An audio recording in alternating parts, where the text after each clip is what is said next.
We'll go Carl. From Carl, we'll go Yolula. Yolula will go. Yes. No, you're good? No. And then we'll go M here. No. Okay, cool. Thank you. Congratulations, John. I'm sure you didn't expect your replacement tight end prop to be the scorer of the winning try, but I suppose as a coach, the character that the team showed, you kind of expect and want that, don't you? Yeah, well, that's what there's been a massive work on since I've been back here. Recording in progress. So yeah, I'm very proud of the just the grit and the resilience that we showed. I mean, it was a pretty dramatic match. Obviously, yellow card, red card. To be down, I think 12 men at one stage, and to keep the Bulls out at that time showed a lot of character by the boys, and just really proud of our leaders out in the pitch. The calmness that they showed, and so yeah, you're right. I mean, the result, either team could have won that tonight. We were lucky it got over, but I was just really proud of what you've just brought up there, big time.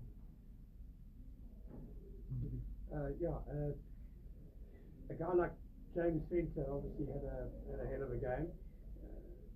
Does that has he advanced himself in your thinking for the UFC, or is he always been quite strongly in your plan? Oh yeah, no, James is, and it's hard to single anyone out in an effort like that, but James has been, just steadily building his game the last 12 months, and he's a great Sharks man. He's just passionate about the jersey, and he's an action man. When he says he's going to do something, he'll do it. And that's the type of character that we need in our team. And Trevor Cobbler, is he working on his disappearing himself magically from from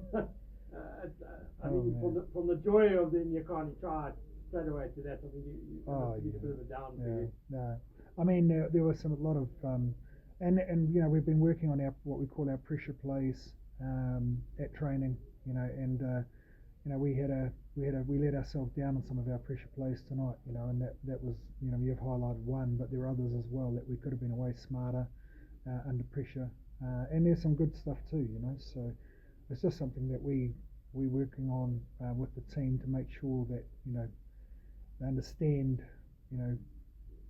when they're under the pump, to be able to relieve pressure, everyone be able to nail their role. And there was a moment there that Gigi probably want to forget, particularly if Butter had kicked the penalty, but luckily had a little bit of luck there. Good. It seems like you get the whole thing right. With the EPCR and everything, you waited. You started before you got what you wanted to do. The Currie Cup the same. Is that a recipe that you follow, or is it just coincidence? I'll just say coincidence. No, look, there's a lot of work going on behind the scenes. We're trying to build this squad without our Springboks, and we've made some good shifts. But it's not just about making the squad a little bit stronger, but it's also around like just the things that we talked about there, Ken, just around our our resilience and our character, and the Bulls have had that and got that. This time last year I sat in a press conference and we just got big hiding from them. So there was a fair bit of catch up to do, and hopefully everyone will see that we're starting to close the gap in that space. The rugby is the one thing, isn't it? But the fight that we need to show in our contests, if we want to come out on top of them, then we've got to show that fight for 80, and tonight it showed 100 minutes. A little bit of luck might go along that way, but the team that's prepared to fight the longest picks up some of that luck, and we weren't in that space last year. We were a team that the jersey could be proud of, and now we're starting to show a little bit of that now, which is pleasing. So we're on the right track. The Bulls have had it Jake bought and Currie there, they've bought that in over the last 3 years. We're hopefully starting to close the gap in that space. And next weekend, when the Lions had a difficult match as you did, but also played brilliant rugby, you played brilliant rugby. Are you going to change anything, or more of the best and more UFC players? Yeah, look, I mean, yeah, the reward for not winning would have been a week off and would have given us time to prepare for a tour. And if we'd lost, and now we've won, we don't get that reward. So now we've got to prepare for a final, you know, it's something that the boys, these boys will cherish, just like the Bulls if they got up tonight. It's you know, make too many finals in your career as a player or a coach. You know, so you've got to cherish every one. So we'll just build accordingly through the week. We'll have to put in a plan after the game next week around because we leave on Monday for Ireland. So we'll have to have a plan around, you know, our well-being, see who's fit, who's not fit. So it's a big week in terms of our planning, and but we'll have to give the boys a couple of days off just to get over this as a massive game at altitude, you know, 100 minutes. There's a fair bit of recovery needed to do to get ourselves right for the weekend, and obviously looking at, you know, picked up a couple of injuries as well tonight. So yeah, a lot of work to do this week. Coach, a couple of strong tendencies that the Bulls didn't make the most out of. Also that kick from Johan Fossen at the last minute of the game didn't go over. Was that for you the moment where you believe that you might just have this one, the odds are in your favor?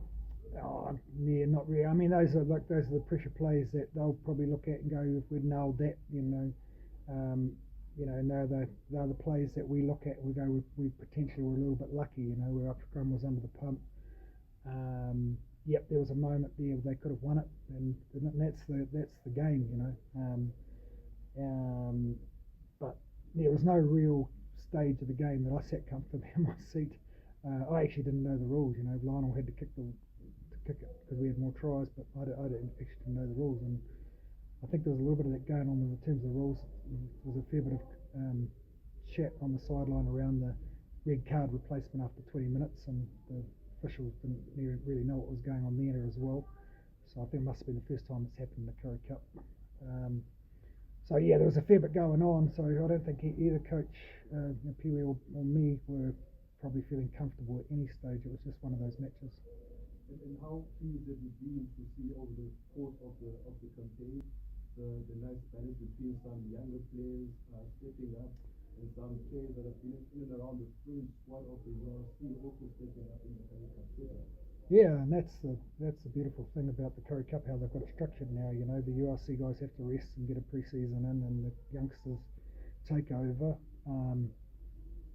You know, if you've got an injury and a URC player that's out for a long time, he might play a bit more Currie Cup rugby and getting ready for the URC. And then, you know, the Bulls like us have had the same strategy, use this stage as pre-season games, because you know, we know what's in front of us now, a massive season. So yeah, you know, ultimately at the end of the day, whatever happens on Saturday, if we win the trophy, great. If we don't, well, we've got to prepare ourselves for a massive season, and if we've got to go on tour and we've got to do well, and the risk of the Currie Cup final is that we pick up more injuries, and it stresses us for the tour. So there's pluses and there's definitely minuses. It's not ideal, you know. Ideal preparation now would be for me to go home and get this team ready for a tour, but we've got another game, so it's not ideal in that terms. But like we said last week, we respect Currie Cup because of its tradition, and we, like the Bulls tonight, we went all out to try and get to the stage. So now that we're here, you know, we might as well go and do our best and try and win it. And lastly, from my side, having won the EPCR in the previous campaign, how important for you as an individual as well as for the union is it for you to go over the line for the Sharks in the Currie Cup, just to show that the winning culture is back and send out a message going into your URC campaign? Yeah, I don't put the team under pressure like that. I don't put myself under pressure like that. I'll just focus on Monday, what I need to do, and Tuesday, and then Wednesday and Thursday, and I'll just go about my business during the week like I normally will with the coaches. Can't forget that JP's done a great job with MB and Mike Vals. They started this, and I'm sure JP's going to be with me next week. Because he deserves if we do get over the line, he deserves a big part in it. And that's been another nice little growth, isn't it?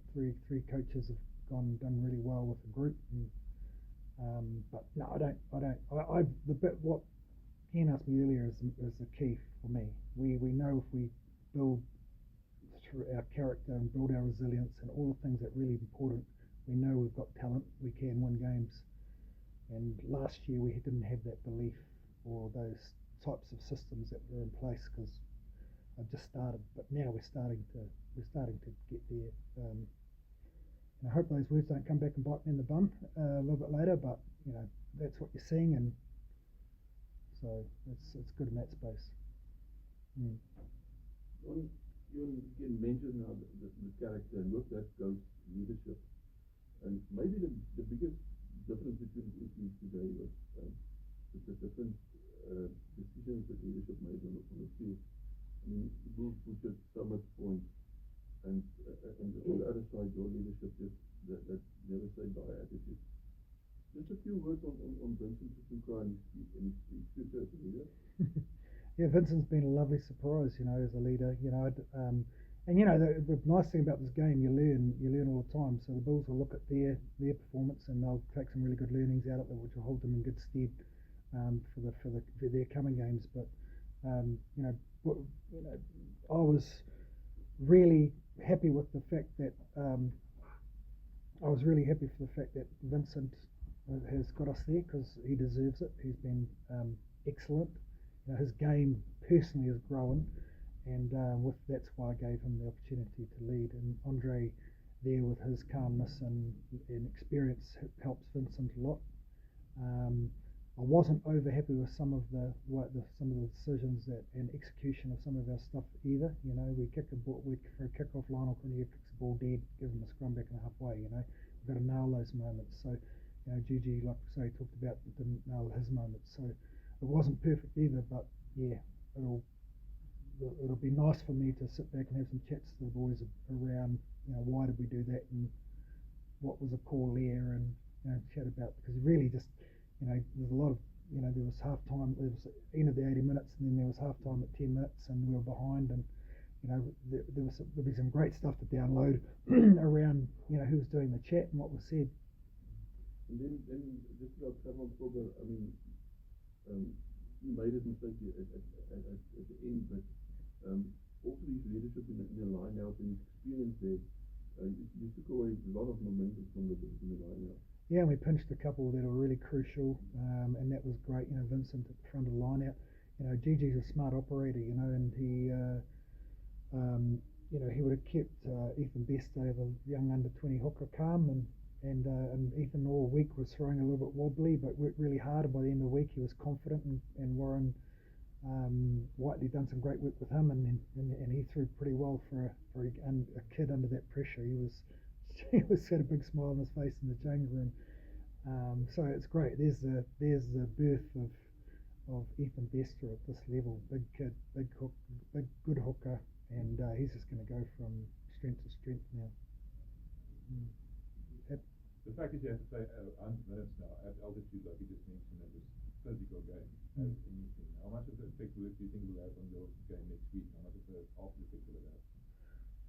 I think, it'll be the next 48 hours that'll be the crucial. I mean, we'll go back and celebrate and have a couple of beers, but we'll make sure that we do all the right things tomorrow and the next day and get them back going. It might be quite good for them actually. 100 minutes up here and breathing might be setting up nicely for next week, So yeah, I said to Andre yesterday in this chamber, and the plan was to give him 50-50, 50 this week and 50 next week, but now he's got 100 in, so he's probably going to get 180 in his first couple of games back, which is not ideal, but we'll just make sure we nail our recovery and take it easy on this week, nail what we need to nail. You mentioned about the red cards, the 20-minute red card. You weren't sure. Earlier in the season, I think the Lions had a 20-minute red card. We were asking about, nobody knew what really the situation is. And also we were wondering about the speeded up or sped up scrums and lineouts. Do you have any idea if that's actually applicable in this tournament? No, I think there was a bit of confusion on the sideline around whether the red card could be replaced. We were asking, and they weren't, and then it was only when we phoned our referee that helps us out back in Durban, said yes, the red card can be replaced after 20 minutes, and we got that message on, and then they said yes, okay. So there was a lot of confusion on the sideline, and I don't blame the referee for that. I think the officials on the sideline need to be better than that, because it added to the stress in that moment, and we didn't know whether we could get Lily vested back on. Yeah. Right, we will go some Gelokaka CFM. Happy? Just a couple of it's online. Tata CFM. Okay, no signal. Ashfaq? Oh, no signal. Plum, it's Ashraf Mohammed here in Cape Town. Tremendous spirit from the guys to hold on there with 12 players at one stage. But, what does the Currie Cup still mean to you, firstly? And then secondly, with the URC prep, I guess you probably couldn't get better prep than this. Yeah, I mean, it means a lot to the players. It means a lot to all of us. I mean, there's a lot of excitement in the change room to get the opportunity to win another Currie Cup in our history at the Union. We haven't been there since 2018. I think maybe I can't remember. Maybe it was I can't remember actually when the Sharks last competed for the Currie Cup. But yeah, to get that opportunity again, it's a privilege. And is it good for the URC? Yeah, it was tough rugby. It's hardened us. It'll harden us. But yeah, we've just got to make sure that we don't get too many more injuries. There's a lot of sore bodies in there, and I've got to be able to take 28 players to Ireland to play Connacht, and I'm hoping that we've got 28 standing after the final next week. Cheers, thank you. Okay. Cool, thanks Ashfaq. Warren? Hi John, congrats on the win.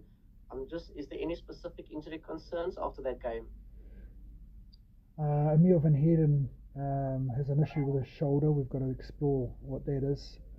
He couldn't go back out there after half time. I think he's the main one. I think there was, anyway, we've got one or two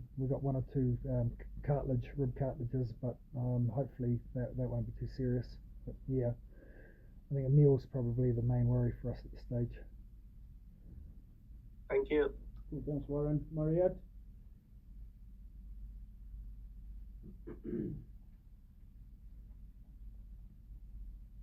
Alright, cool. Thank you so much. Thank you, Coach. Okay, thanks guys. Okay, we'll see you next